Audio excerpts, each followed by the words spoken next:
Welcome to the Early Effect powered by Rolling Out TV. I'm your host, N. Ali Early, and our guest today is a celebrated author, producer, and filmmaker who's given us such treasures as Women Thou Art Loosed, Not Easily Broken, Sparkle, and more. As a man of the cloth, he always makes an effort to combine spiritual teachings into his projects, like the one we're going to discuss today, Seven Deadly Sins, Lust, and Envy. I give you the one and only Bishop T.D. Jakes. How you doing today? I'm doing great. Thanks for having me. Absolutely, absolutely. Thanks for being here with us. We really do appreciate your time. So, well, how you been holding up during the pandemic? It depends on which day you ask me, but but for the most part, I have done really well, which is really surprising because I'm very much an extrovert, and initially I was very much housebound. So my wife was surprised that I wasn't climbing up the walls. But I think the big concern for me has been creating ways to reach our audience and more effectively and to check on them. And I made myself busy checking on other people and trying to devise programming and services and food and water. And as we face different calamities here, we had a big ice freeze for a week. That was a disaster. So we've had a combination of adversities and tragedies in the midst of COVID, not to mention the racial climate and speaking out about those sorts of things. It's just been a lot to do. So I haven't been bored, that's for sure. Right. Absolutely. I know those. Right. Now, you guys did your filming for the Seven Deadly Sins during the pandemic, correct? Yes. Okay. Because I talked to Carrie Hilson a few weeks ago, and she told me that there were some challenges that you guys faced. Can you talk about those a little bit?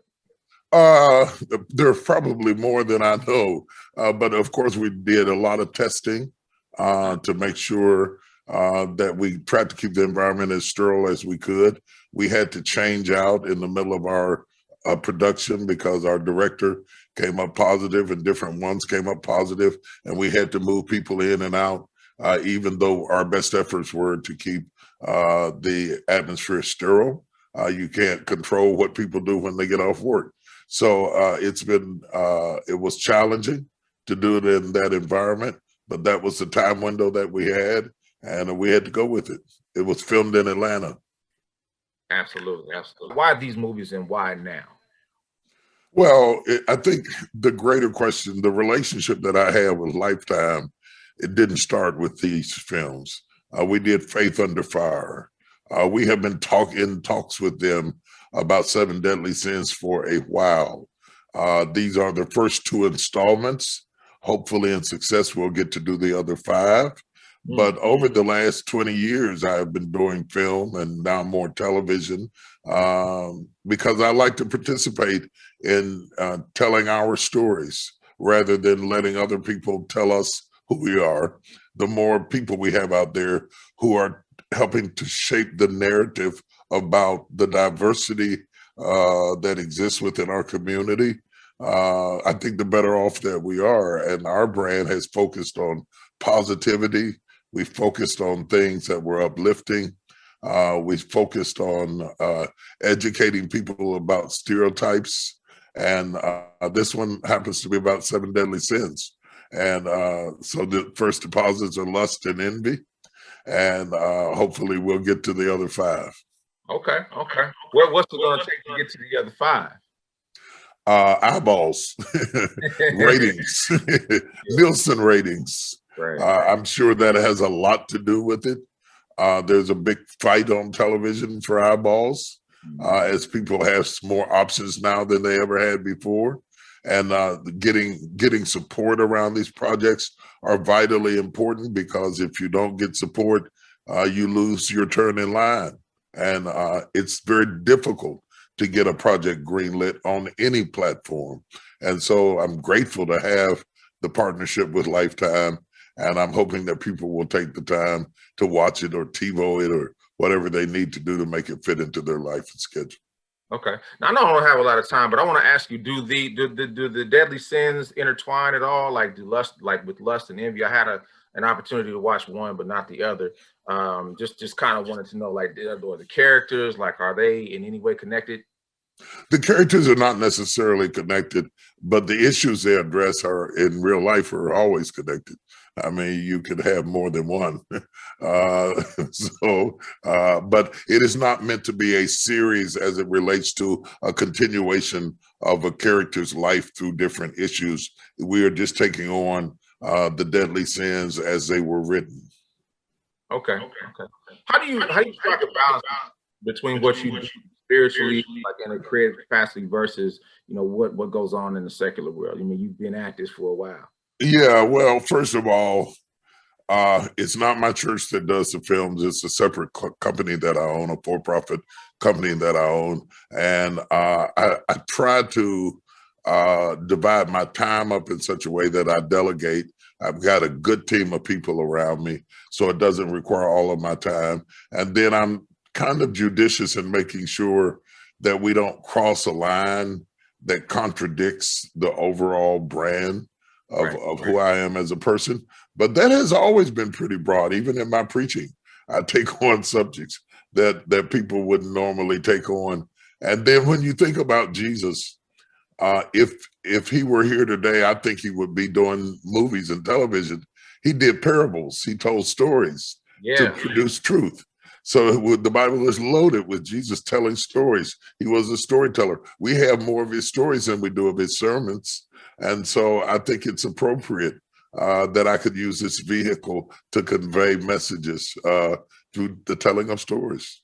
Okay. Now, when you talk about spiritual teachings, are these movies for any specific group of people, like age-wise or genre? No, I think that these. Are you talking about these last two? Yeah. Yeah, the last two. I think it's anybody that's it's age appropriate for any teenager or over. There is no vulgarity, but there is sensitive content. I mean, lust is a sensitive content, and it should be age appropriate to discuss it.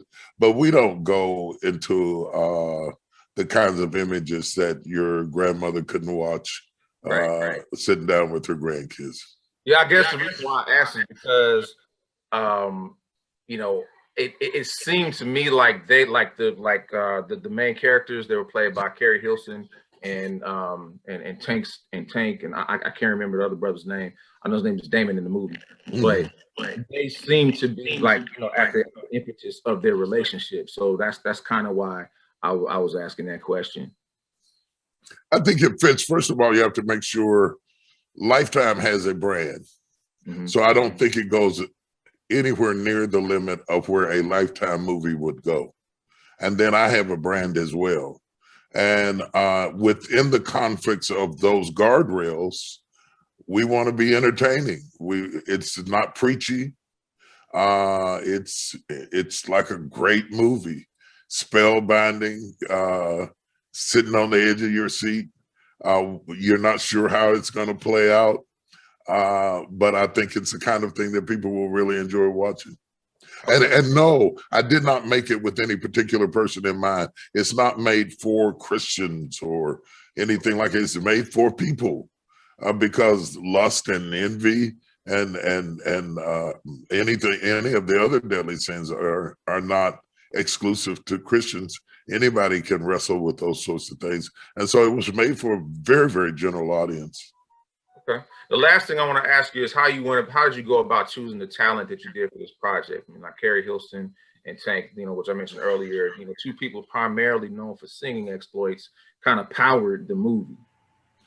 We normally hire a company that does auditions. They send us reels of the auditions. We all get together and talk about who we thought did the best job. We thought that these actors did the best job and could convey a believable rendition of the character as it was first written in the novel. And that's normally how we do it. Okay. Well, thank you so much for your time. We want to, just kind of, I guess, as you continue to make these movies, we want to continue to talk to you, keep the conversation going. I love that. I love that. I look forward to it. Hopefully I get to make the other 5, so we'll be back together again. Absolutely. You have a great day and continued success to you.